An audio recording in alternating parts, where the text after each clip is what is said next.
masih bersama kami di seputar Aceh. Pemirsa, gelar acara ulang tahun yang ketiga, komunitas Facebooker Duta Biren Community menyantuni puluhan anak yatim di Desa Neuheun, Pesangan Biren. Pada HUT-nya yang ketiga tersebut, komunitas sosial ini juga melakukan pertemuan dan makan bersama antar anggota pengguna media sosial. Puji syukur kehadirat Allah ilahi Rabbi. Komunitas Facebooker Duta Biren Community kembali memperingati hari ulang tahun yang ketiga yang diadakan di rumah Ketua Admin di Desa Neuheun, Kecamatan Pesangan Biren. Pada acara Maulid, ketiga komunitas pengguna media sosial ini juga melakukan berbagai kegiatan sosial, diantaranya menggelar pertemuan dan makan bersama antar anggota pengguna medsos dan dengan sejumlah tamu undangan, menyantuni puluhan anak yatim yang ada di desa setempat, serta sejumlah kegiatan seremonial lainnya. Selain dihadiri oleh para anggota komunitas dan sejumlah tamu lainnya pada acara tersebut, juga turut dihadiri anggota DPR RI Komisi 4 Tia Khalid.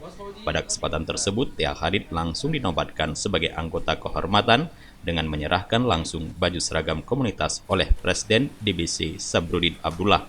Samsudin Garda sebagai penasehat komunitas Duta Biren Community mengatakan, kegiatan milad tersebut dilakukan atas permintaan anggota komunitas untuk melakukan silaturahmi antar pengguna media sosial yang telah tergabung dalam komunitas tersebut. Anggota Duta ini awalnya memang dari Kabupaten Biren, tapi akhirnya berkembang sampai ke luar negeri. Ada yang di Malaysia, kita juga sudah punya perwakilan, di Jepang juga ada, di Jawa, di Pulau Jawa dan lain sebagainya.